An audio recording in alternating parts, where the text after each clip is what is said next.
boy, live and direct in full effect out the 832. Y'all already know how I do. Um, I'm live and direct in full effect with my co-host Craig Smith II. Live and direct after 662. Y'all already know how he do. What's popping and what's dropping, brother Craig? Man, not much, man. Let me apologize to the listeners, man. We were supposed to have Let's Draw on Something, episode 24, but no internet on my end, and then with my mobile hotspot, which ain't about shit. It's out its gig. So once I get internet, once I get some Wi-Fi and internet rolling, it'll be back on. But let's just say this: we got a action-packed show for you today, and Jimmy will reveal the topics later on. But let me first start off by saying that the Jimmy J Smooth Network, along with the Let's Draw on Something with Craig Smith II, has been brought to you in part by Limitless Naturals. Here, my girl Sherry Ratliff, aka the Sherb. She has the Limitless Natural Shop located in Memphis, Tennessee. Tired of your hair looking all unnatural? The roots of your natural is not looking like it has any limits or no limits at all? Look no further. Sherry Ratliff will help you save your natural.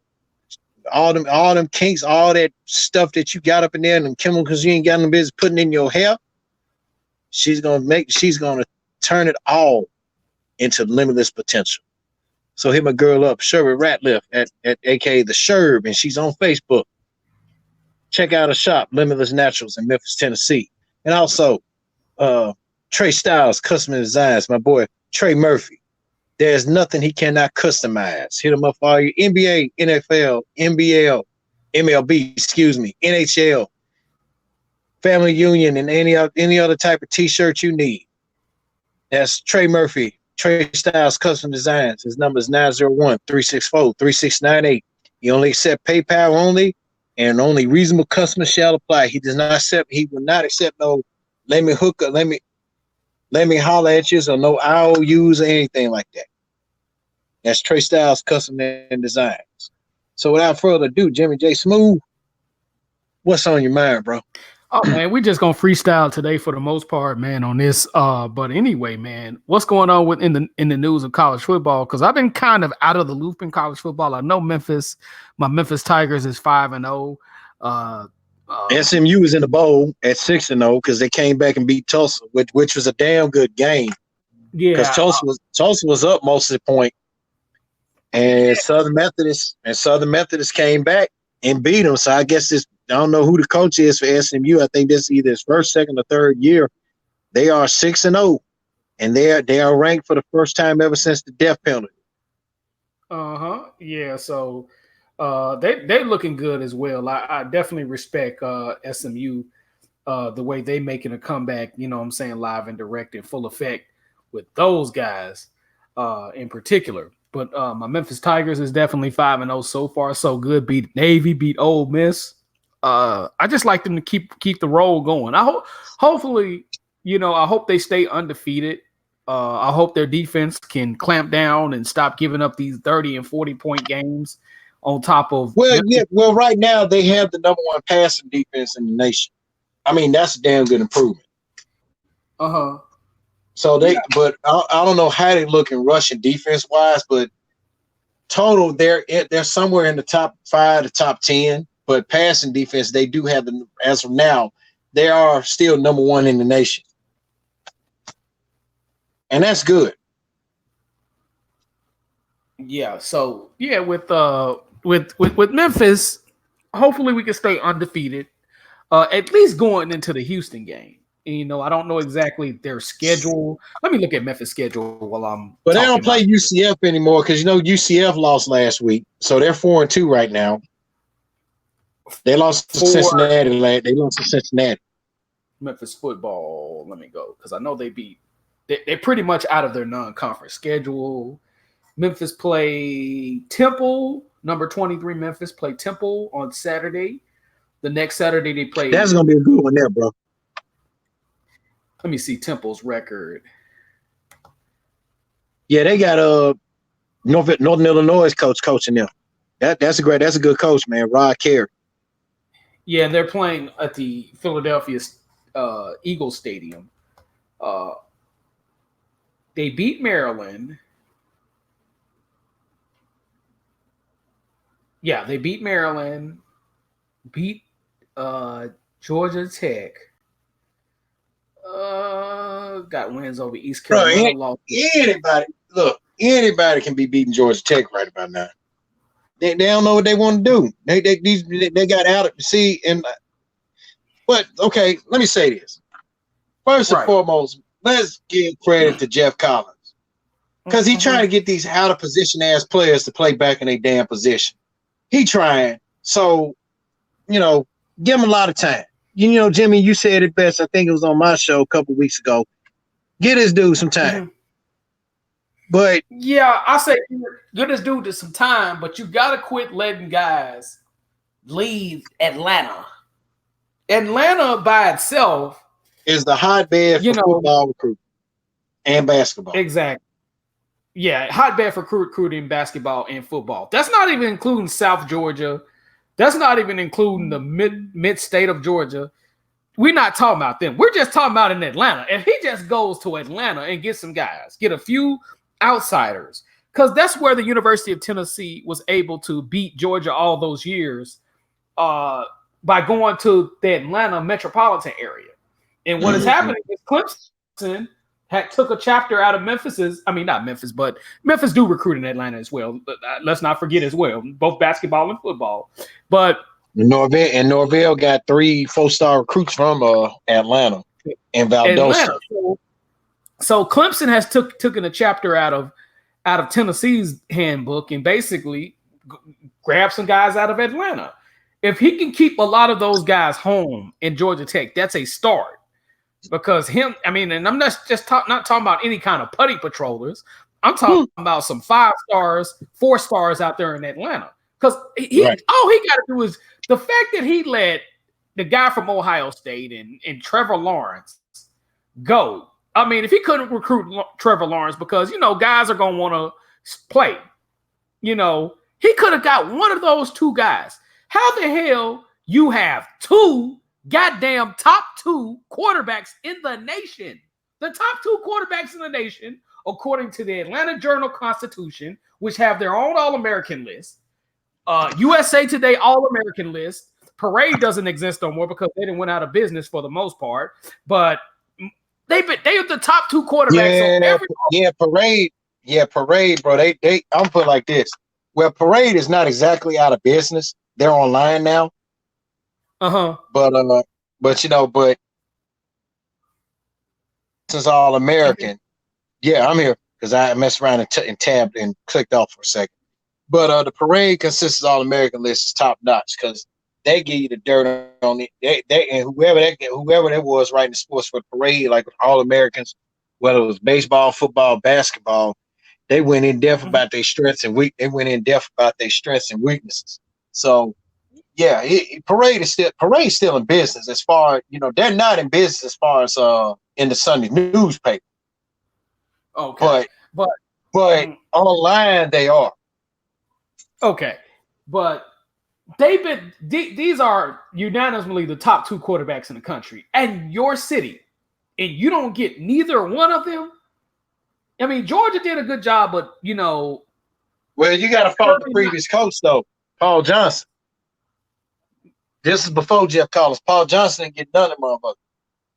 He didn't want Trevor Lawrence. I think Trevor Lawrence didn't want to go to Georgia Tech.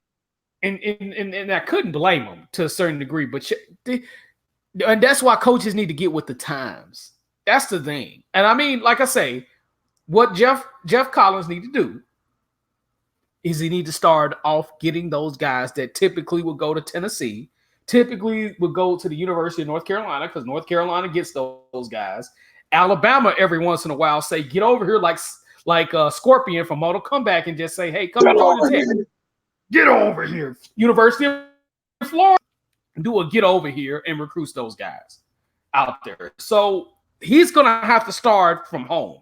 If he can shut down Atlanta, the metropolitan area, at least get most of your 4 or 5 stars out of Atlanta, he could change that program around overnight. But it's not going to happen as long as Georgia, all the SEC schools, Clemson study getting your guys. I mean, but Jeff Collins, that's the hand he's got to deal with.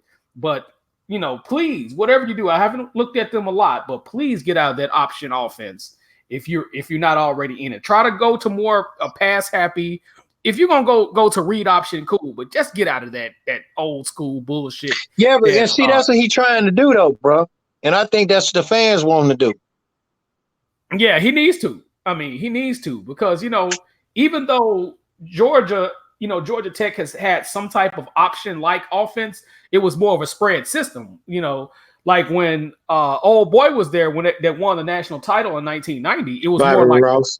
It was more like a read option. It was like an early version of the read option. You know what I'm saying? So the thing is, he's gonna have to change, and he's gonna have to make Georgia Tech, you know what I'm saying, luxurious enough for local recruits to come down there. You know what I'm saying? So he's gonna have to put his head down and hey, you know what I'm saying? Come down to Georgia Tech, man, because there's no excuse for Georgia Tech not to have top level quarterbacks at this point, especially with you having top 2 quarterbacks and none of them go to the University of Georgia Tech, and they only 20 minutes away from the downtown Atlanta. Come on, man, that's no excuses for that. How's the University of Alabama's doing on both sides of the offense and defense? Tell me the business with them. Well, defensively, it's hit or miss. They can do better on some things. I can't put my finger on it. They can do better on some things like tackling for one, but learn how to fucking tackle. But as far as offense goes, I don't see no problems. And we got Texas A&M 2 days before my birthday, so that'll be an interesting game. But I still think they're gonna run through the SEC like usual. I really don't see anybody beating them at this point on paper. I could be wrong. It's 2 left shoes, but we'll definitely see. We'll definitely see what happens, man. But I just don't really see nobody just really getting the business, even giving them the business. I don't see nobody messing with them until they make to the playoffs. And it'll be interesting to see who they play during the playoffs. I'm looking at a collision course, but either Ohio State collision course or Oklahoma again. I'm gonna put it like this. If Trevor Lawrence can get his head out of his ass, and not just that, and if the receivers can learn to work with him, Clemson's still gonna be in the playoffs. But I'm gonna tell you. But hold on. But I can see them playing. I'm gonna put it like this. That's gonna be a toss-up, man, because let me tell you something. It all depends on if Ohio State show up. What games they gonna lose, because they got a key matchup with Wisconsin, man. And this cat by the name of Jonathan Taylor, Wisconsin, he a running back. This dude ain't no fucking joke. So I wouldn't be, but then Wisconsin may lose that game, but still on the other hand, they may play Ohio State in the rematch of in the Big Ten championship game. But man, this is a wide open playoffs, and we ain't finna be ESPN on here because Jimmy and I, we have expressed our very we love to hate relationship with ESPN. Now, granted, there's some folks on there that we like. Mm-hmm. Like Louis Riddick, he keeps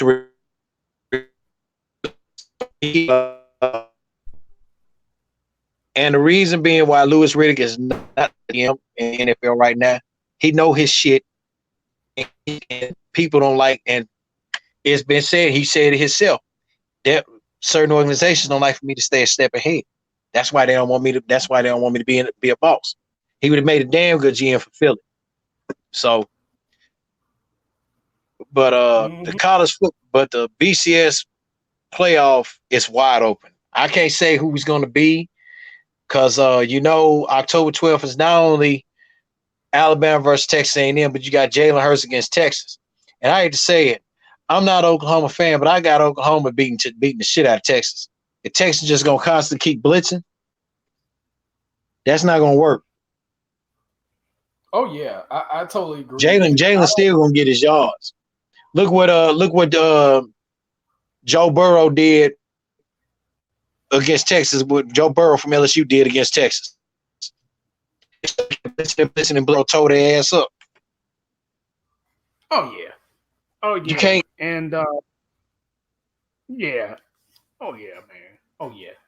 And we've always said on here, our motherfuckers better start learning, taking some lessons from Belichick. Shit, playing ahead of time. Oh yeah, I agree. I totally agree with that. And I think yeah, I think Oklahoma may mess around and run through the entire Big 12 conference at the pace that they're going right now. I think they're gonna run through the Big 12 right now. You know. Yeah. Speaking of Texas, what are your thoughts about these key witnesses from this Amanda Geiger trial? Because hold on if we say something. Because now when that verdict come down, what that took last Tuesday or Wednesday? Yeah, between that particular time, last Tuesday, Wednesday. Okay, we can just say it came down Tuesday. Okay. Then Tuesday, Wednesday, Thursday, Friday. 3 days later, key witness number 1 is found shot up. And the second witness is receiving death threats. There's definitely the police involved in that particular hell yeah. Dirty cops involved in that. And I think the police need to be investigated. I think internal investigations around the Dallas police, which I don't think is going to happen, which is why I've been preaching for ages that Black community needs their own police department, hands down. I mean, and I'm going to say this on live, we are the biggest dumbasses in the world to continue to let other groups of people to monitor our communities, call themselves law enforcement, which in the Constitution, they really don't have to be quote unquote law enforcement in our community. They don't have to arrest nobody legally, but they choose to continue to do this just to, just to make us submit to the system of white supremacy. And I think Black people need to get on code, and they need to get to a point to where we can police our damn selves. We got to be the dumbest motherfuckers in the world. You know what I'm saying? To even allow another person who don't give a fuck about us. For many years, they've shown over 500 years, at worst case scenario, 100 plus years, that they're not capable of policing Black people. And when whatever they call themselves policing, we saw this with Ferguson. We saw this with what happened out there in South Carolina. We saw this what happened in Florida. It's got to get to an ugly head. I mean, we got to get to where we are on law enforcement, hands down, because it's stupid as hell for us to continue to let this shit happen. And my thing is, this is ridiculous, and not only this, what really pissed me off more than anything is this coon-ass judge, this coon-ass bailiff that represented the judge. They were petting this bitch like a happy Puerto Rican up in this motherfucker. And a fucking murderer. When in history have you ever seen a murderer get hugs from the police officer that's monitoring the courthouse and a fucking judge? Tell me when you've seen this, because I've never seen this shit before in my life. Say what now? Hey, that was my first time. That was my first time seeing something like that. I'm like, what the hell? Now I'm gonna go and admit it. My crazy. Hey, Jimmy, you may get mad at me for saying this. Now I'll admit it. Mm-hmm. If I was in Dallas, I hit that white girl for real. Shit. Okay. I ain't telling no lie, bro. That bitch look extra average. That bitch. It don't matter. Hell, hold on. She average, but I tap that ass for real. I'm just being honest. But if she gonna kill a relative of mine, she ain't getting no hugs from me. I agree. Okay. She ain't getting no hugs from me. She sure as hell ain't getting no hugs from me. And even if the chick and I was dating, if I find out you killed somebody, I ain't fucking with you. I'll support you. Tell you, baby, hey, baby, I love you. I'll see you when you get out. Yeah, But, and my thing with this whole Amber Geiger situation is basically they had black jurors that had anti-black American views. And people want to talk about, they had 5 Hispanics and a couple of Asian. That was basically an all-white jury. They did a good job of jury nullification in that particular case. Yes, she was found guilty, but they gave her a slap on the wrist sentence. The family of both them, John, did not help the situation whatsoever. Talking about, hell no, you should get jail time. You eyes bucking. Wait a minute. Well, hold up. Then the daddy talking about some. I want to be your friend, nigga. You shooting your shot. Yeah, I mean that. I agree. I totally agree. And she smiled when he said that. I was like, yeah, nigga, you want to go and pop them goods in there when she get out. And I'm gonna tell you something. They gave her 10 years because that's manslaughter, right? She probably ain't gonna do nothing but more, at least no more than a year.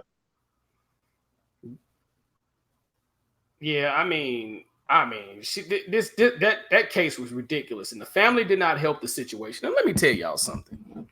If you're gonna go up there, and I'm speaking for black people in particular, if you're gonna go up there and be on some extra forgiveness ass shit, this goes for any black person, African, in any black person or person that consider themselves melanated. If you're gonna go up there talking that forgiveness bullshit, don't ask. Make sure you let black people know not to ask for justice for you. You wasting our motherfucking time by allowing you. If you're gonna be the forgiving Negro, because first of all, that forgiveness shit is you're full of shit. I'm gonna just say it online. Half of you motherfuckers talk that forgiveness shit, and family members included. You motherfuckers are full of shit. You motherfuckers can barely get along with your sisters and family members and your fellow black people, but you want to talk some goddamn Miss me with that goddamn fake ass forgiveness bullshit. You fake ass Christian motherfuckers. You talk that goddamn stupid ass shit. If you do not want justice served, motherfucker, do not waste our motherfucking time. Let you hold your own nuts. If you want to have go to trial, if you want Amber Geiger to go to trial, you can hold your own nuts in this particular situation. You are wasting our motherfucking time as black people. We don't got time to be wasting energy on some eyes bucking or eyes of forgives ass Negroes. You eyes of hopes you don't go to jail, Massa Amber, because that's what the fuck he sound like. You sound like a beat bed buck ass Negro. I'm getting sick of this shit. I'm getting sick of coon ass Negroes and coon ass niggers talking about eyes of forgiveness, but you won't forgive your fellow black person. You won't even forgive your sister. You won't even forgive your goddamn mama or your pappy. Bitch, cut that bullshit out. Don't come to me talking that goddamn shit, because I'm gonna G-check you. I don't give a fuck who you are.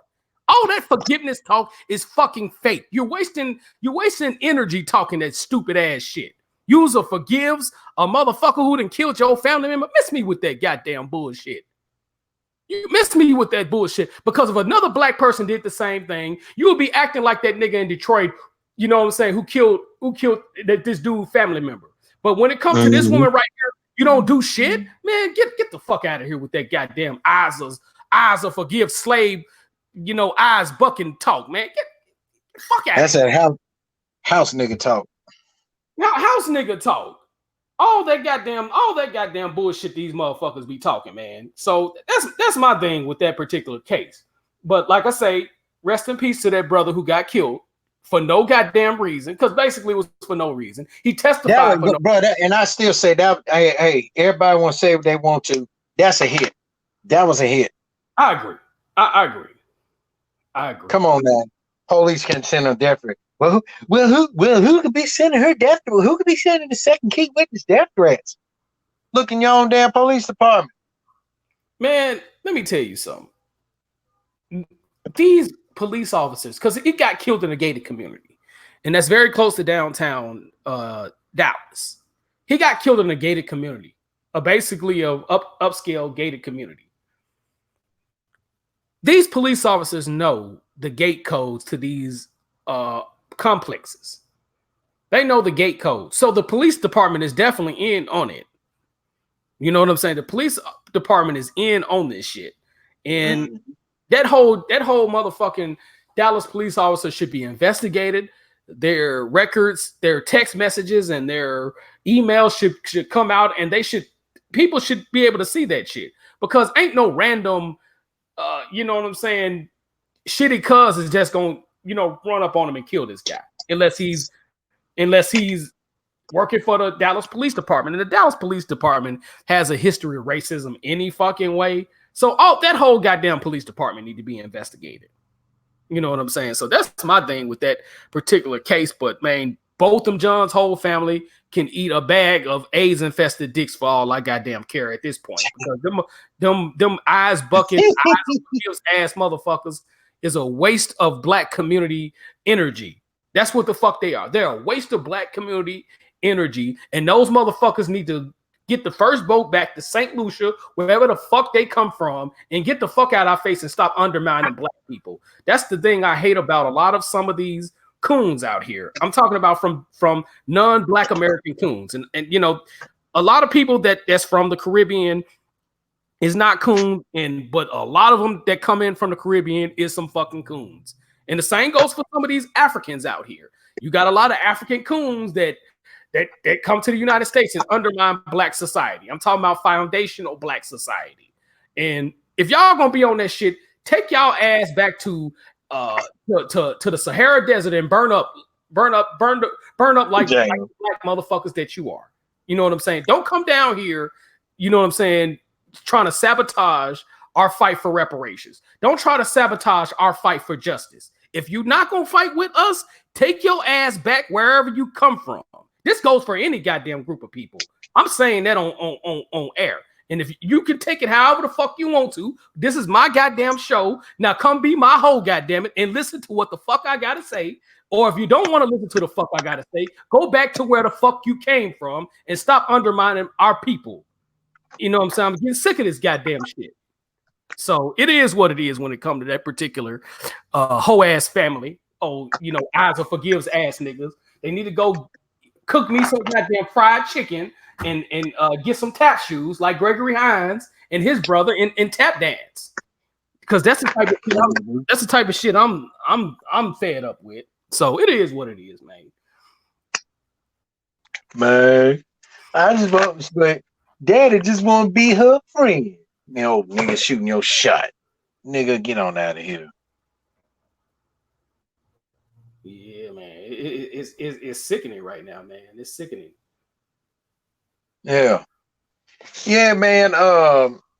Jay Gruden, former Washington Redskin head coach Jay Gruden, got caught in, and he got fired on his day off at 5 a.m, to only be told, look, you ain't coached this team no more. Take it easy. And this put a smile to Jimmy McRae's face. Jimmy, what are your thoughts on that, brother? I'm glad that motherfucker got fired because that good old boy ass mentality that he have. It's time for it to get up out of here. First of all, he I think Shanahan was the beginning of the end of RG3, but Jay Gruden tried to make RG3 a quarterback that he really truly was not.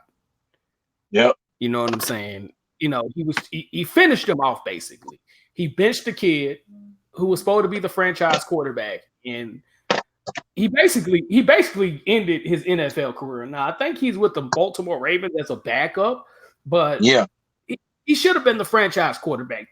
I think had Jay Gruden had some patience with RG3 and been more of a coach as opposed to a hater of this motherfucker, I think RG3 would probably make the Redskins better than what they are right now. And now you got to draft Dennis Haskins, You got to draft him. Go ahead, because I found out something about that. And I'm not knocking. I think the kid was a top 10 quarterback, maybe a top 5 quarterback anyway. Haskins is. They need to go on and play him if they ain't already doing it, because I'm not really watching the NFL like that for the most part. They need to go on and play him and look to the future as opposed to playing what's the hell, Case Keenum. I think he's the starting quarterback. That's how much of the NFL I don't keep up with. They need to go on and look to the future. Let him get all his growing pains. Let him get all his pick sixes and sack fumbles. As we used to say about Tony Romo, my neck, my back, interception, fumbles, and sacks. When Tony Romo was fucking up the game, let him go and get that out the way, so he can come back his second or third year and be the best quarterback he can possibly be. But Jay Gruden, I'm glad that motherfucker about here. All we need next is John Gruden ass next. But I think John Gruden gonna straighten up his act a little bit more than Jay Gruden. So it is what it is when it comes to this motherfucker. I'm glad that motherfucker gone, and he need to stay gone and stay an offensive coordinator. Agreed. Because he coordinated some damn good offenses with Cincinnati.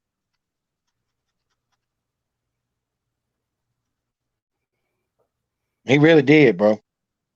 Oh, yeah. He's a better offensive coordinator. He's one of those dudes that shouldn't have got no head coaching job. That's one of those guys that should have been an offensive coordinator for 15 years before he even been considered a head coaching job. You know what I'm saying? Yeah, when you're that good of an offensive coordinator, a top 5 offenses, every year he became an offensive coordinator, people going to look at you and hype you up a little bit more. But some guys are just not meant to be head coaches. Just like, what's that guy's name? Phillips. You know what I'm saying? I can't think of that guy's name, but I know it's Bum Phillips. Wade Phillips. He's just not meant to be a head coach at all. But he's a hell of a defensive coordinator. Has one of the best defensive systems around. You know what I'm saying? His dad was a better head coach. It's his dad. He coordinating his dad's 3-4. Yeah, and you know what I'm saying? With Wade Phillips. Wade Phillips have had some great defenses over the years, but he sucks. He sucks house ass as a head coach, and he does not need to ever get a head coaching job again. But he should be a defensive coordinator all day. And speaking of his dad shouldn't have never lost his job at when he was the coach of the Oilers. And I think him losing his job was the beginning of the end of the Houston Oilers being in the city of Houston.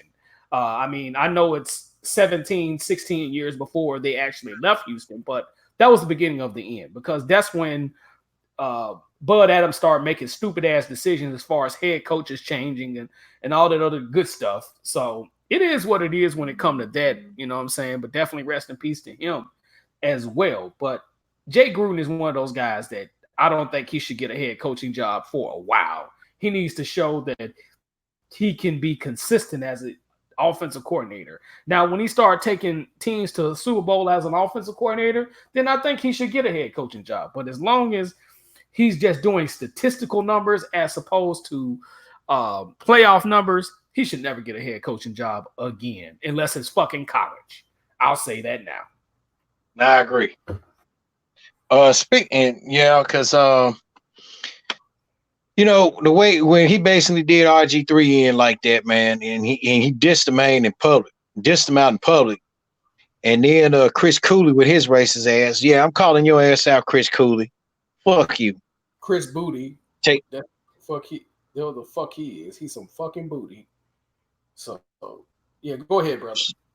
Him gonna chime in on some little fucked up ass shit he gonna say about RG3, and it was racist. And Brian Rockpo, shout out to him, called that man out and said he said you say some shit like that about RG3, I'm punching your fucking damn teeth.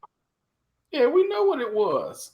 We know what it is. And Chris Cooley, man, he full of shit. That's my thing with that bitch. You know what I'm saying? So It is what Chris Booty. That's what the fuck he is. He's some booty. So yeah. Speaking of RIP, man, the black entertainment world lost an icon, dude. this past weekend. Diane Carroll. Oh, She passed away at the age of 86. The hit star from Julia. She was also in Dynasty, man, and I grew up watching Dynasty. And if you didn't watch Dynasty, that was the night. That was a primetime show that not only had a badass male cast ensemble, but had three of the baddest ass women in TV, along with Diane Carroll, Linda Evans, and Joan Collins. Bro, as a kid, I watched Dynasty with my mom. oh And Diane was a hell of an actress, man. But said she passed away at the age of 86 due to cancer. They, daughter didn't say what kind or whatnot when all she was going through. They said she fought the hard fight and she passed away. So melancholy happy trails to her. And then all these now I've been seeing some stuff with the tweets and everything, like all the past actors and stuff like that, and some of the current actors. But let me say something to you, young actors and entertainers out here to talk about some Diane Carroll paid away for me. Fuck you. Mm-hmm. Fuck y'all. She ain't paid away for you on shit. Some of them damn tweets was nothing but, I'm not saying names as the who, but some of them tweets that I read were nothing more than just carefully crafted statements by a publicist.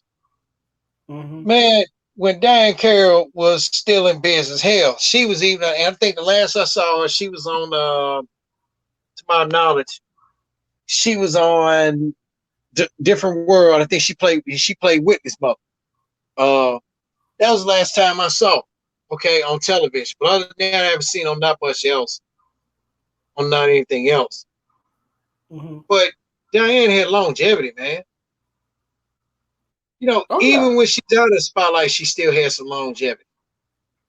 Oh yeah, she kept her looks up for a long time, and not only that, she was a hell of an actress, very underrated actress. I mean, Claudine. I think Claudine should have gotten an Academy Award because it really went into details on how the system ran black men out of the homes and stuff like that. I mean, that movie was real shit, and I think she played the hell out of that movie, and she should have gotten an Academy Award. She should have been the third black person in history to get an Academy Award. But the next black person wouldn't get an Academy Award. I mean, actor anyway, until of course Louis Gossett Jr. But she should have gotten an honorary Academy Award or something. And not only that, Sidney Poitier was coding her for a minute. Now, of course, they broke up, and I think, from my understanding, I think that's the reason why Sidney Poitier's first wife ended up divorcing him, because he was coding Diane Carroll. And of course, we know eventually he would end up marrying him a white woman. You know what I'm saying? Which that's either here or there. But me personally, I would have liked Sidney Poitier to get with her. But when you creep with somebody, a lot of times that don't work out as good as you think it is. So I think he was doing that to save face. But I would have liked them to get together. But it is what it is when it comes to that. But in my Sidney Poitier impersonation, well, Jimmy, you just don't know what you talking about. I never. When did I court Diane Carroll? Please tell me that now. Oh, that's how you talk. That's very well. That's how you talk. But yeah, man. I mean, all these preconceived notions and all this other stuff, man. Shit. And by the time, Diane Carroll was in Dynasty when some of these actors parents were still in high school. Shit. Hell, I was 7, 8 years old watching Dynasty. Diane Carroll beat the shit out of Joan Collins in that swimming pool, bro. Look it up. She beat the shit out of her in that scene. But yeah, we lost a Hollywood lost a good icon, stuff like that, and prayers and condolences to the Carroll family. And I'm gonna say this: it's not gonna be another one like her, man. For real.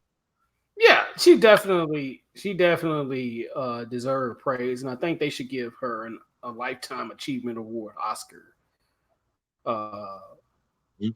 So so it is what it is when it comes to that in particular. Oh yeah. And what you got with it? Is there anything you want to talk about, Jimmy? I was gonna continue to talk about college football, but I guess you didn't got to that. You didn't got. Well, go ahead, brother. Go ahead. Okay. I know you've been keeping up with. Speaking of the Clemson game, because I wanted to get back to that. I know Clemson faces Florida State this week. Am I correct in that assessment? I believe so. Okay, so with that being said, I think Clemson could get upset this week. I'm not saying this is going to happen, but if it's within 7 games, I want you to if it's within 7 points or less, or it's a margin, I say if it's less than 10 points, I'm gonna say it right now. I told you so. Now, if Clemson blows them out, that would have been expected, but you got to take into consideration this is a rival. I think Clemson might fuck around and lose to Florida State, because you got to think about this. This is a rivalry game. One thing about rivalry games are hit or miss. You know what I'm saying? Especially in college football. When you're dealing with rivalry games, you got to bring your A game. What's telling me that Florida State could possibly upset them? Not saying it will happen, but it's looking mighty. The foundation for an upset is there. The way they played against North Carolina. They played like shit against North Carolina. And North Carolina, stupid ass, had not went for the 2-point conversion. I know you want to play to win, but sometimes when you're playing against the best team in the nation, you got to make better decisions than that. That falls on Mac Brown. Crap Brown for doing that stupid ass shit. That was some stupid ass shit Mac Brown did. I know you want to try to go for it, but and that wasn't the only thing that stopped them from winning, because they was at the 20-yard line and went for it on 4th and 1, tried to go up the gut, and they got stopped on 4th and 1. So it was several different plays that laid out the foundation for Clemson to get an easy win versus them. I wouldn't say it's an easy win, but it was easier. They made the game easier for Clemson than what they allowed it to be. But if Slick Willie can be on point this game, that is a foundation for an upset. That is an upset alert, because Trevor Lawrence has not played up to his potential, mainly because he does not have the wide receivers that he typically has, and his defense is not lights out like it was last year. You know what I'm saying? Their defense is holding enough. They're opportunistic, and they do what they force enough turnovers to help them win a game. But the thing about this particular defense this year is their defense is not the lights out defense they had last year. No. They're not the defense that's shutting down shop. But this team, you know what I'm saying, plays off opportunities. That defense created opportunities last year. And if Florida State don't beat them, I got a feeling the way Clemson is playing like shit right now, somebody's going to fuck around and upset them. It could be the last game of the season. It could be right when they make it to the playoffs and it be somebody least expected. But Florida State is going to give them some problems if Florida State plays up to their. And I say it like this: I'd rather for Clemson to get beat in the playoffs than to get beat in the regular season, because they really do have they really do have some issues, man. I mean, I'm talking about like I said, Trevor Lawrence. We both said Trevor Lawrence ain't playing like shit right now. Defense is not the Brent Venables defense that we're used to seeing, so I don't know what's going on with them, but they're more likely they'll probably pick it up before the season's end. Did I say Trevor Lawrence is playing like shit? Yes, I did. It's a whole lot of stuff that's going on with them, man. I mean, and we also can fault somebody here in regards to that. Want to know who that is? For all this meat, for all this hype, and everything else that's been going on, you want to know who that is? ESPN. Yep. And speaking of hype, I watched Florida basically beat Auburn Saturday. Patrick Nixon's son is a garbage ass quarterback. And then they're gonna talk about well, he's just a freshman. No, bro. His dad was sorry as hell back in the fucking damn day. His dad, I said, damn, he just like his dad. He passed for more INTs than he do for TD. He threw for 3, and you know, and Malzahn's offense is not what it used to be. You know, because he doesn't have a he don't have that good quarterback no more. You know, because he had, you know, like I think the last best quarterback that he did have was with this guy by the name of let me see. What's this guy's name? And I'm sure if you've heard his name before, Cam Newton. Yeah. And ever since Cam Newton went to the NFL, he's shown, you know, he hasn't had a good quarterback. Now, he did turn a DB into a quarterback and took him to the national championship game against Florida State, but Nick Marshall. Nick Marshall went back playing his position. Yeah, so other than that, he has shown that he has not really been able to be the quarterback coach that he needed to be. Now, he did a good job at, you know, Tulsa, you know what I'm saying, and shit like that. But other than that, man, I don't know about Gus Malzahn at this point, man. It looks like he may need to go back to the high school ranks or something. Yeah, offensive, you know, from what he's been doing lately. But it is what it is when it comes to his ass shit. When it comes to his ass shit. Yeah, go ahead. So what's going on in the Pac-12? Now, I did see parts of the game with UCLA and Washington State when they had that shootout at the OK Corral, basically. I think Washington State won, but Chip Kelly's on the hot seat. I got Herm Edwards, his team had a bye this week. Mm-hmm. But they're 4-1, but they're not where they need to be on both sides of the ball. They ain't putting up enough points, you know. Yeah. They, you know, because they're like 113th in passing yards, 200 in rushing yards, and like 100 and something in total yards. That's offensive wise, but defensively, you know, they've been doing pretty good. But they got Herman. Them gonna have to step it up, bro. Offensively and defensively, because you know Arizona State, you in the Pac-12, you can't be a ball control team. You know, you can't do what I'm gonna say. You can't do what Chris Peterson do. Yeah, I agree. You know, but I know California and Oregon, they're running a more slower paced version of what the offense used to be that Chip Kelly used to run. Whereas I call him Shit Kelly, used to run. Pink Slip Kelly. Yep, Pink Slip Kelly, man. So I don't know what's going on with him at UCLA, man. He just don't have the recruits, and then he just don't hire the good coordinators and shit for to run that offense. Now, granted, he was blessed. I'm put it like this: when he went to Oregon, he was blessed. Unfortunately, he was, and somebody put on the Newtopia Sports forum.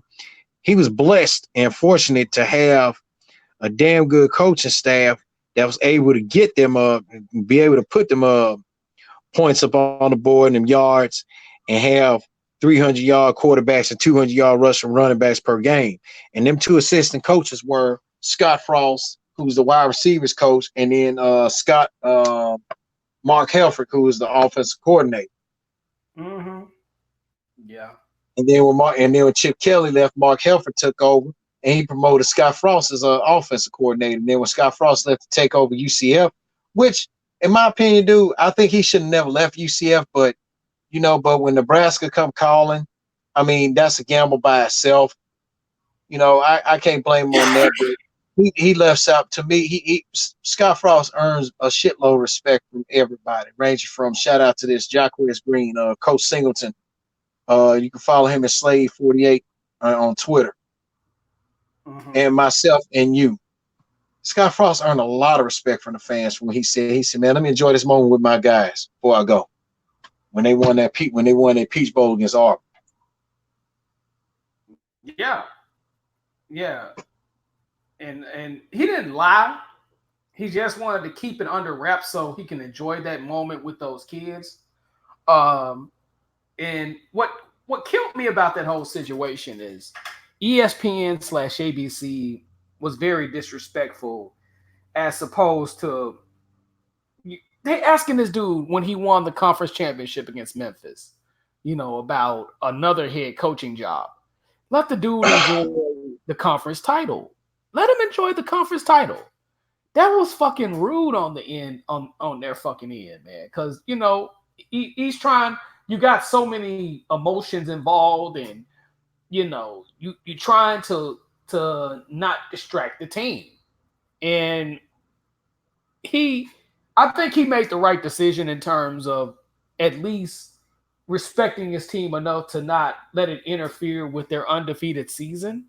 Mm-hmm. I think had he been there the year after, they probably would have won. They would have had 2 straight undisputed seasons, and I think it would have put the playoff committee in a position to where if they had 3 straight undefeated seasons in the regular season, I think they would have been in a position to, at least consider that conference for a playoff position. Now, I don't know if they beat Alabama or any other big name teams, but I'd say give them at least the opportunity to prove themselves. Mm-hmm.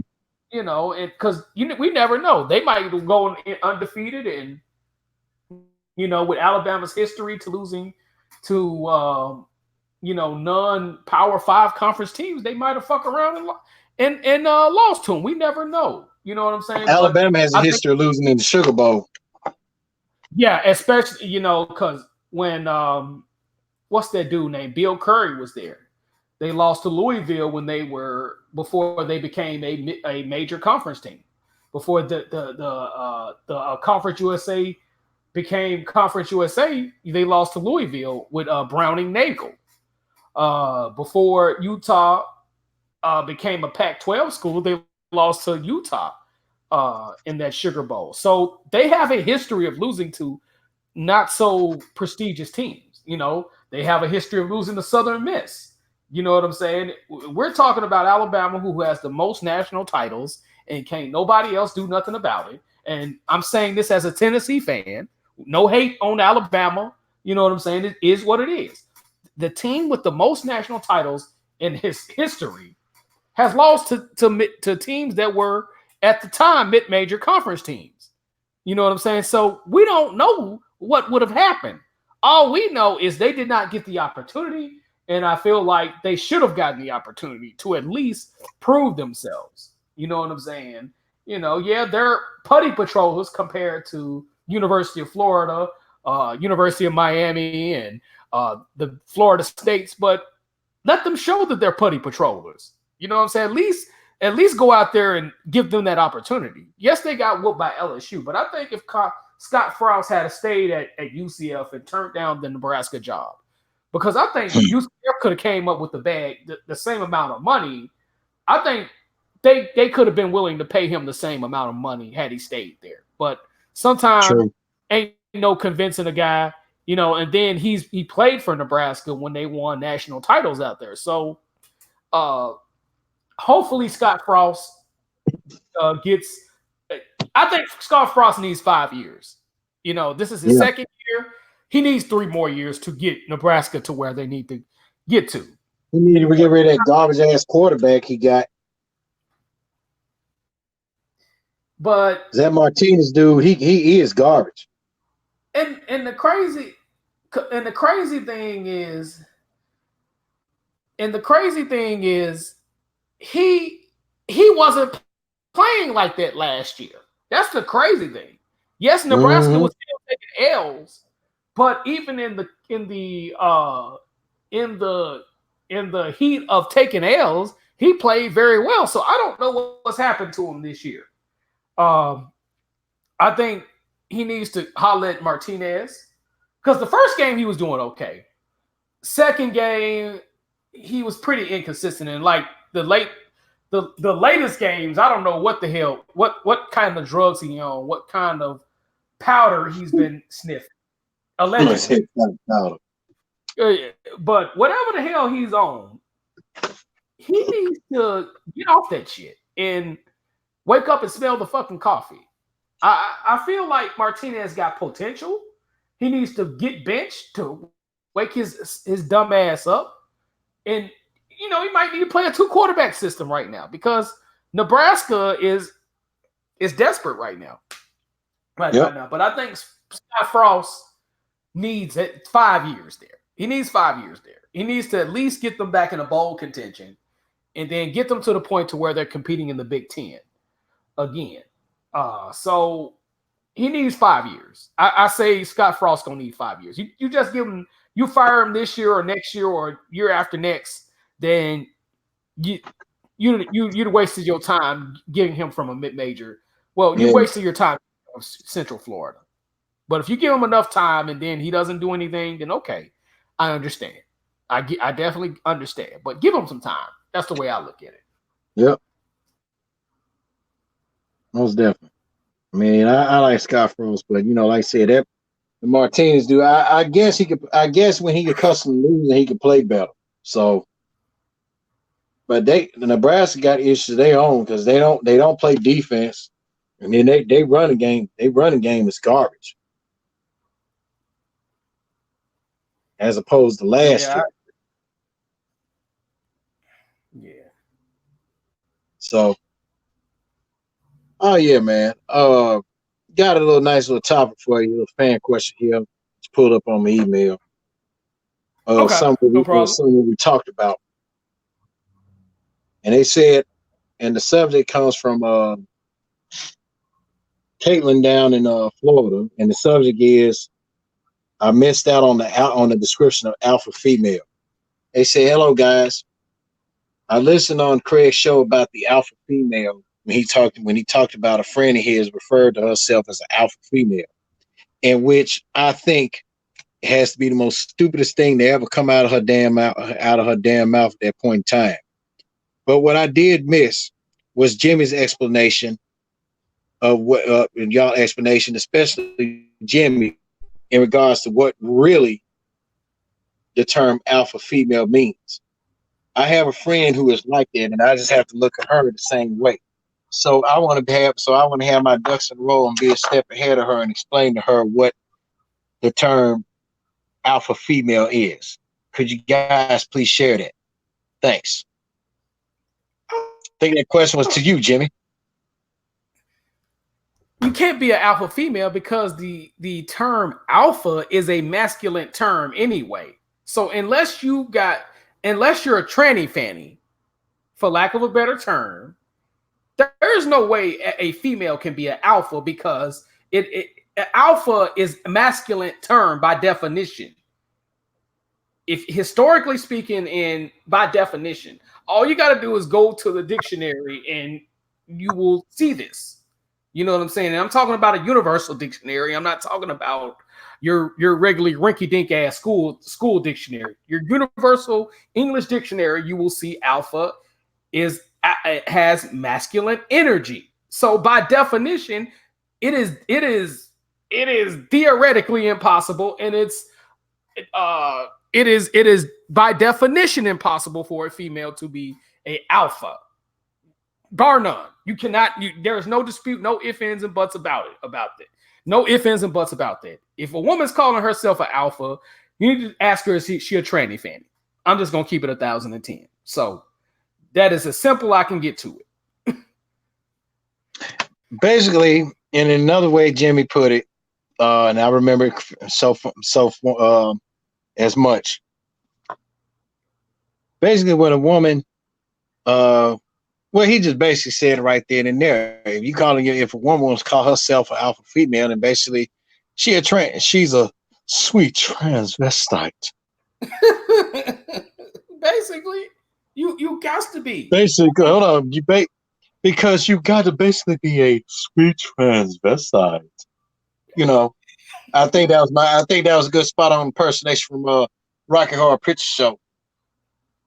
God bless you, Tim Curry. Tim Curry, you know you're still living. You can't speak like you used to because of your stroke. But also in another way to put it, but I'm gonna explain it another way. Here's the difference between an alpha female, an alpha female, and an independent female. Let's start with the latter. An independent female is they don't have to brag about what they are. They show it. They got their own crib. They got a job. They got their own crib to make their own money. They got their own car. They do what the fuck they want to do.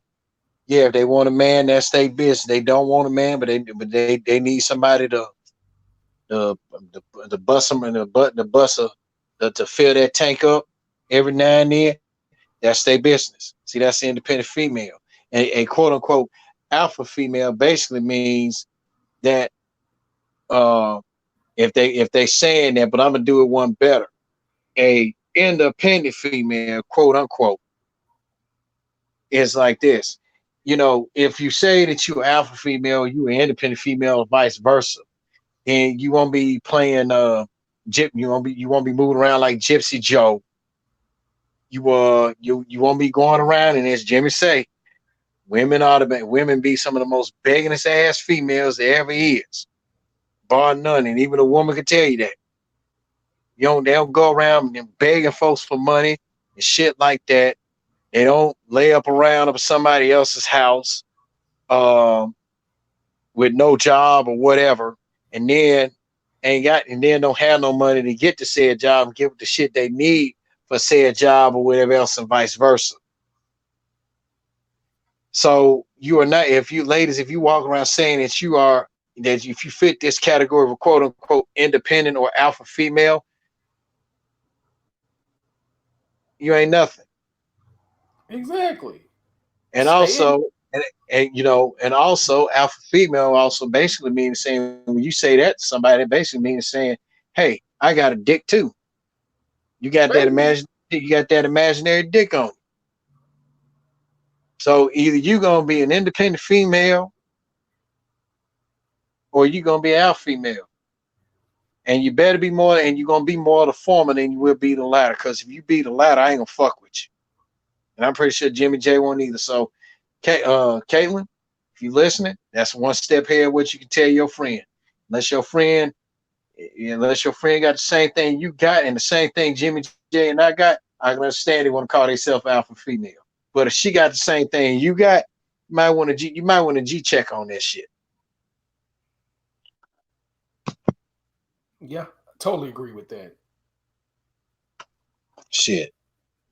And that killed me with some of these females, man. I was talking about, I got this and that. You ain't got shit. If you got all this and that, fuck you, you know. Whew. Yeah, I totally agree with what you just said on that, because women who are independent don't even have to brag. Truly independent. You know what I'm saying? Women who got it, they don't have to brag. Women who don't got it, they gotta brag, and then they gotta be boisterous, and they gotta do all that unnecessary extra gum popping ass shit. So I mean, stay in your lane.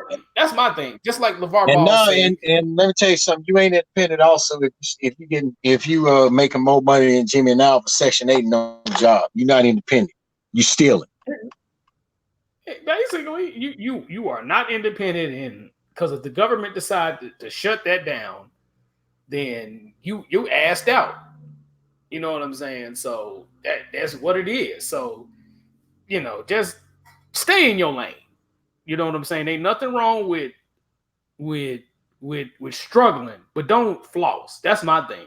Because some people are in situations where they have to depend on the government. I will go there. But if you out here talking about you independent and you dependent on the government, man, miss me with that stupid ass shit. Just stay in your lane. Go ahead, Stay in your son. lane, respect your lane. That's my thing. So it Take is your what it ass in. hopefully that answer your question though. Yeah, Oh, I hope it did, Caitlin. So we did as best we could. Now this question comes from me, Jimmy. mm-hmm. And feel free if anybody has joined us in the chat room, you all can chime in too. Right. Is it right for you to introduce your spouse your spouse or your significant other to your work? Meaning, is it okay? Would you introduce, like, just say like if you're married, would you introduce your wife to some of your coworkers? It depends on the work environment. That is my best answer I can give to you on that. It depends on your work environment. If you're from a work environment where there's a lot of backbiting, backstabbing, I say hell to the no. Hell to the no. Now, if you got a couple of guys that you're cool with on the job, because some of my closest friends are work with me, that's cool. But introduce her to the whole work group that's hating. And then not only that, you be having dudes that be trying to push up on your gal with all those backbitings and shit like that. And you just don't want to start a whole mess and fights and shit like that. So if you got that type of work environment where you're not cool with nobody, you in a work environment where quote unquote nobody ain't straight, don't do it. I just say don't do it. If you got a few guys that you cool with, then it's nothing wrong with that. You know what I'm saying? Because some of my homeboys that I work with, they didn't introduce me to their families, their kids, and all that. So, I'm a very trustworthy person. You know what I'm saying? And this is not to toot my own horn. It's just how it is. But two. I've had I've had homeboys that trust me with their wallet, literally. You know what I'm saying? And I had to tell him, like, nigga, what you doing this shit for? He was like, man, you cool as hell. Yeah, I'm like, okay, all right. I've had people really trust me with their wallet. You know what I'm saying? So, if you got people like that's that cool, fuck with them. But other than that, no. If you don't have, if it's not the work environment for that, don't do it. I just say that's my best answer for that. Yeah, yeah. Shout out to your record viewing guest from last time we had Moms, because I asked her this question, and she said she'll be cool with it. Mm-hmm. She said, but it all depends, because she said when Pops was live, said he it's a few people that Pops introduced my moms to, and I'm gonna be honest with you, even though I never introduced to that kind of environment, but I'm gonna go ahead with a story on my end. Well, I'm gonna tell this story. Pops introduced her to a few people, and like in his work group was another bunch of there was only 3 people in the work group that were pretty cool with him. They know they were pretty cool. They know who they were. And when his old work group, it was only about like 1 from his old work group before that. But I felt, man, my pop should have never introduced my mom to some of them niggas that he worked with. Because they was always doing something and shit like that. Now she was real cool. One of these rampages by the name of Doris, who's cool too. And I think I talked about her on a podcast where I would have betted house money for her to whoop these 3 niggas ass that she used to work with. Mm-hmm. She a quiet one, but don't fuck with them. She's cool people. But because I think Mom's Pops went to her Christmas party one time, and by damn near like most everybody in the whole work group said, I was like, oh shit. So I think I wasn't there at that point. I don't know if I was out in Alabama at that point or what, but and and I was talking to mom about that too. I said, it wasn't no secret that some of his folks, some other folks in the work group didn't like my ad, and she said, yeah, I know you're talking about. She said it was a bunch of, but me on the other hand, me being on a kid, but about me on a child, and about me, if I'm cool with you, yeah, I'll introduce you to my girl or wife, vice versa. But you don't, but to be honest with you, you really don't need to introduce your wife, girlfriend, or husband or boyfriend to your work because there's gonna be a lot of shit that they gonna see and hear that they ain't got no business seeing and hearing. Mm-hmm. Real talk. Because like you said, the hate, uh I'll give you a perfect example. You ever seen that movie Any Given Sunday? Correct. Okay. That scene where Layla Rashawn was trying to mingle in with all the player wives and stuff like that, and how Dennis Quaid's wife had talked Mm-hmm. crazy to her, and she Yeah. dipped, and she said she didn't want to, and she told Jamie she wanted told Jamie, and Layla Rashawn told Jamie Foxx, "Hey, I want to leave because I don't feel too comfortable." He said they make me feel comfortable and stuff like that. So he said, "Okay." So and he left with her, and they went out somewhere, and then the players they understood. Here's another reason. Glory Road. Whoever the actress was that was playing Don Haskins' wife, they made her feel so uncomfortable. All the other coaches' wives made her feel so uncomfortable. Adolph Rupp's wife was the only one that went over and talked to her. Mm-hmm. And she said, I just come up here to save face, but don't pay them no mind." She said, "Because I don't like them." She said, "I don't like them no sassy little bitches either." So she said, "You want a drink?" So I'm like, wow. So Oh. I mean, if you ever seen Glory Road, that scene, you pull that scene up because Don Haskins' wife felt uncomfortable. She felt like she didn't belong there, and then Adolph Rupp's wife made her feel like, one of them. Like, Mm-hmm. hey, fuck what they say. You hang with me. That's just their way. That's just how they is. But I wouldn't want to, like I said, it's like when I got married 4 years ago. Shout out to my guy Jason Thomas. Before I left Alabama, he was the first one to invite me and my wife at the time to his birthday party back in 2016. I made it. I stuck to my promise. I made it. But my wife, at the time, she couldn't make it because she was doing the trail riding event for somebody. She liked to ride horses and stuff. So you're making the bread that which is understandable. So and I told him, I say, hey, I stick to my word, dog. I ain't gonna do you like that, man. I told him that. But like with some other folks, I mean, let's see, him, Jason's brother invited me to his housewarming out in Olive Branch. Mm-hmm. Big shout out to my guy Adrian Williams. He invited me to two things twice. He invited me to two of his house parties twice. And the second time he invited me, he slick gave me a bachelor party. It was a nothing slow. It wasn't, nothing it was like a late bachelor party, something like that.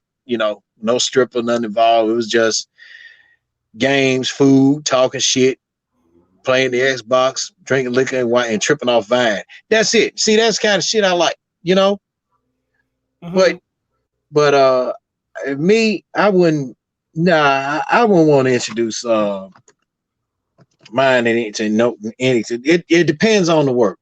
Really depend on like your work group and and everything else. So I mean, if I'm pretty cool, my work group, yeah, I'll introduce her. But uh, if they ain't not a bunch of nothing happening, phony ass simps or whatnot, yada yada yada, no. Yeah, I agree. I agree. Totally agree with that.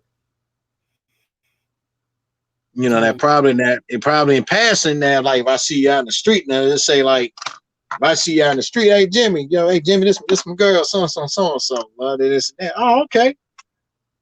This and that, whatever. I agree. Totally agree with that. Because that's common courtesy.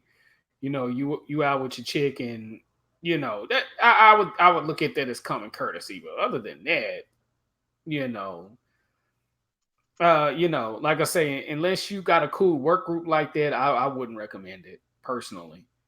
You know, Mm-hmm. it is what it is when it comes to that. Any more questions, sir? No, that was just that one from me, man. And we had that little lonesome fan question. But Okay. that's about it though, brother. Oh, to all you Cowboy fans out there, how about y'all? How about them boys? Man, goddamn. And I appreciate that compliment, Jim. You talking about you are now the all time you ain't shit with these memes. Yeah, you ain't shit for that. I'm gonna be. You ain't shit for that. You clown them to oblivion. I mean, You ain't shit. the ain't shit. The lifetime ain't shit award. That what you get for that one, dog. That was just who's your daddy, and y'all you got all the Cowboys pointing to the all the Cowboys pointing to this motherfucker. I'm like, man, you what made you come up with some fool ass shit like that? Oh, you got I was, Dak Prescott I'm pointing. looking for one. I said, damn, it should have been one that said kneel before your master. And everybody pointed at Aaron with the Aaron Rodgers, goddamn it. Got it. How did you create that or somebody else created it for you? somebody else did, and I saw it on Facebook and took it. Oh, okay, yeah, but that shit was funny as hell. But Man. that one about Ezekiel Elliott I did. Oh, okay, you did that one. Okay. And when he looking up at the scoreboard, mother face, I said, when the refs let you down, and when the refs let you down, how about them boys? Oh yeah, man. But Prescott threw 3 interceptions from what I've read Yep. on the stat sheet. So 3 interceptions is not going to help you at all. And for some reason, Prescott can beat Green Bay in their house, but when he goes back to Dallas and have to play them, he plays worse in his own house than he do in Green Bay. When he plays in Green Bay, because he's one of only 2 quarterbacks to win in Green Bay as a Cowboy quarterback. Mm-hmm.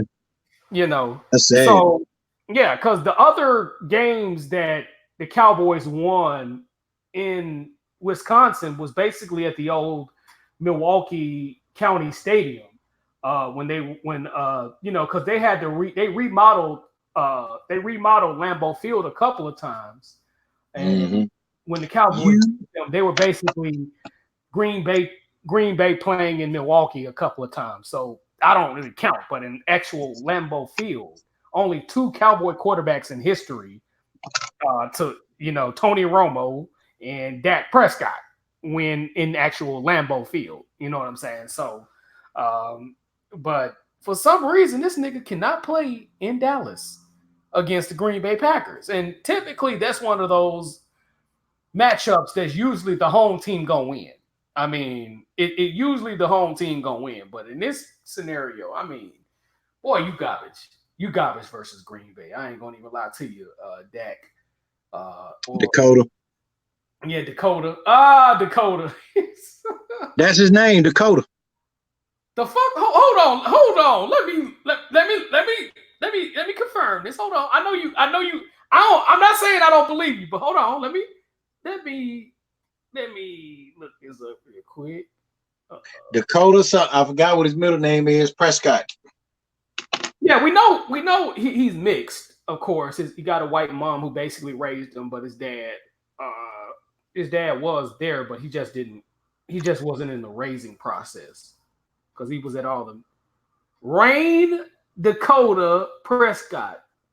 What the hell his black ass daddy was thinking about calling this nigga Rain? The fuck? That's gay. That's gay as hell. I can see his name, Dakota Rain Prescott. No, his name on Wikipedia is Rain Dakota Prescott. The fact that this nigga name, Let me go to sportsreference.com. I want to, because they might. Oh, hold on, baby. You texting me. Chicks already texting me. Hold on. Let me go to sportsreference.com to make sure I'm not, because sometimes Wikipedia could be off. Hold on. Sportsreference.com. They're more accurate than Wikipedia. Sometimes they're off, but a lot of times their reference is usually sports reference. I want to make sure, because if this nigga named his son, hold on, I want to be clear. I think he did confirm that him and his dad were back to speaking terms. Yeah. And he said it was like, but way before the NFL. So no, his dad doing good for himself, you know. Yeah. Yeah, that's actually confirmed. I have to say, that's actually confirmed. What? That's his name. Unfortunately. Yeah, that's his name. How do you spell Rain? RAIN or REING? RAYNE.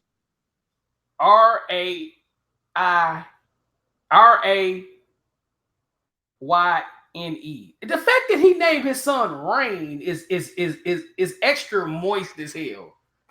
I can see if he named his son Wayne Dakota. But Rain, who? I see why you wasn't on speaking terms with your son, nigga. For you to allow that shit, I feel you. I feel you, Dad. Come on, nigga. Well, I told you my name was going to be Hunter. Hunter is masculine though. This nigga name is Rain. Like he a bitch. Rain Pryor. Yeah, nigga. I mean, come on, dog. I mean, that's a bitch name, nigga. I mean, Hunter is masculine, nigga. This nigga name is that is not Dakota. the fuck? That's like he Dakota Fanning up in this motherfucker. Is that who y'all named this motherfucker? This nigga said Dakota fan. Man, that's a bitch name. I see why he wasn't on speaking terms. But it is what it is. With that brother, man.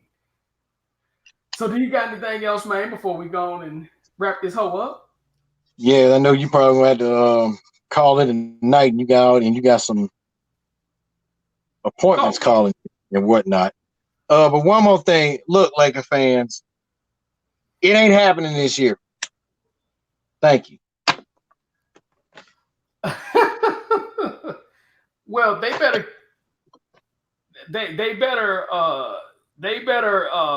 stop that injury bug. And Dwight Howard just needs to retire. With the way he's been looking in the preseason, you know what I'm saying? You know, they just need to he just need to give it up, man. The way he looking, I mean, it you know, don't mess up your legacy, sir. Don't mess up your legacy. Yeah, what did you make of that report about him in the tranny fanny? Well, the judge ruled that they're gonna go on through with the legal process, but I mean, I gotta know the details of the case before I make a judgment. But it's not looking good for him. The fact that the judge already, but that could be subjective in his own self, and I'm not here to defend him. But that's right now. That's not a good look on him, and you can tell that's a dude. Yeah, that's a dude. I just hope this nigga ain't busting it wide open for a tranny fanny. I hope. I don't want to know all that information, but I got to get the details of the case. Because I hope not either. This is the detail. I got to get more details on the case before I make a sound judgment. But it just doesn't look good for him. Unfortunately, we living in a culture of clout chasing people, especially with dudes in the LGBT community. And I'm gonna clown those motherfuckers later because it then got to an extreme, and especially with kids are being attacked in our community. So I have it. That'd be a whole nother show on that one. But it's a lot of clout chasing people in that community, and if you on the down low, bro, you either need to just go ahead and come out the closet or just simply don't fuck with those people at all because you will be exposed. Like Malik Yoba, shout out to Malik Yogurt, as they call him. So who was that posted shit said somebody was dropping more balls than Malik Yoba? That was one of them Cowboy fans that's mad because I'm not putting his name out there. That's my nigga, but he was mad because old boy was dropping passes, Amari Cooper. So I mean, it is what it is when it comes to that. But it was funny as hell. I just had to post that because that shit was extra funny, man. I mean, that dude got 100% laughs at that hoe. Man. And another thing, this LeVar Ball situation, I don't know if you heard about it or read about it. We told everybody so. Yeah, and LeVar Ball, the good thing LeVar Ball is doing is he's letting the younger kids do their thing. The problem I didn't like LeVar was doing was throwing his oldest son under the bus. That wasn't cool, and he needs to apologize to his son for that, man. I mean, I know, and he was hyping his son up too much to where he couldn't grow as a player. I mean, granted, last year Lonzo was getting better on defense. True. I did see some improvement. I wish the Lakers had kept him. And I wish LeBron was able to mentor him. I wish LeBron was able to job, bro. Yeah, because I think he would. Because I think LeBron was meaning to mentor him, but I don't know. But him being at New Orleans and out of LA, that's a good look. And what's going on with I want to say LaMelo, out of the country, he's balling right now, and they say it's a possibility if Wiseman don't come out, it's a possibility that LaMelo could be the '1 draft pick next year. Yeah. So we'll see with that. I just hope Lonzo and LeVar could start back to getting along again because Scorpios are hard headed.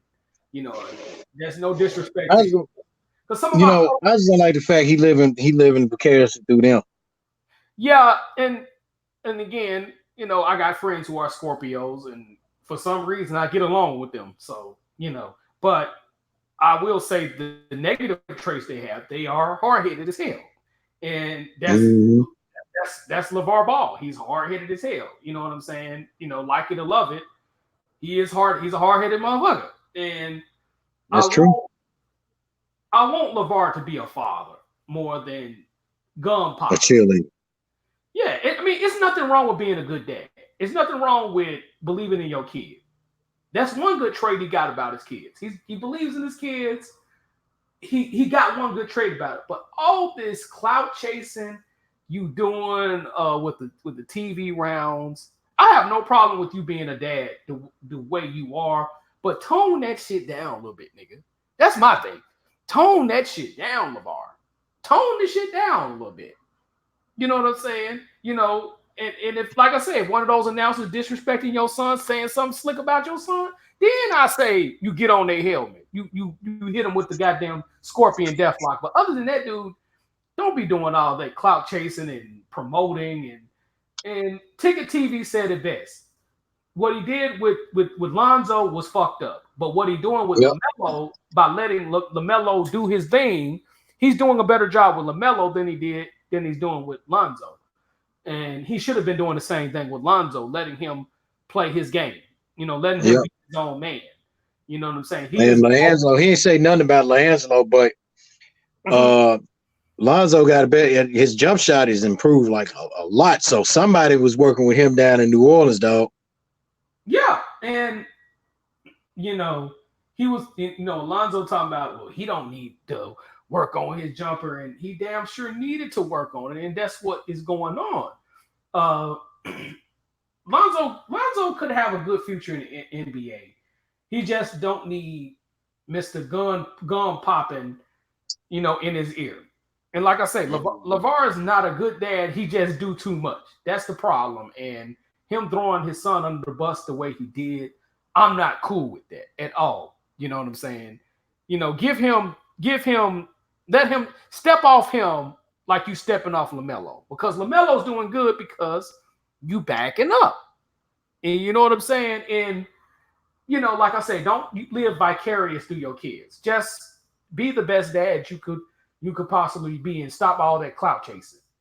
True. So that's my only thing with LeVar. Other than that, he's a good dad outside the clout chasing, and I want all the Ball brothers to make it. That's one thing. Out of all the Balls, is crazy as cat shit as Mr. Ball is. I want all those kids to make it in the NBA, even if those niggas been in the NBA for 15, 20 years, riding the pine or being a nigga that's coming off the bench. I just want those guys to do good. You know what I'm saying? So, I don't want his work as a father, the good traits about him, to be in vain. I want to see those guys shine. But like I say, stay off they bumper, stay off their jock strap. That's all I'm saying, LeVar. Stay off their jock strap, and they gon' shine for you. You know what I'm saying? They gonna shine for them. So just stay off the kid's jock strap, and you gon' your job as a father gonna be completed. You know what I'm saying? So, do what, because even with Joe Jackson was somewhat of a clout chaser to a certain degree, but not to that level. You know what I'm saying? And at some point he backed off as a dad. You know what I'm saying? And that's when Michael Jackson started shining, when Jermaine Jackson started shining, and Janet ultimately started shining. You know what I'm saying? So, the same thing LeVar needs to do himself. So it is what it is when it comes to that. Most definitely. So other than that, man, that is it. That is it, sir. Yes, sir. Yes, sir. So, man, this your boy, live and direct in full effect out to 832 with my boy out to 662, and y'all already know how both of us do. Good night, and you know what I'm saying? Stay safe, guys. And the pleasure has been all yours.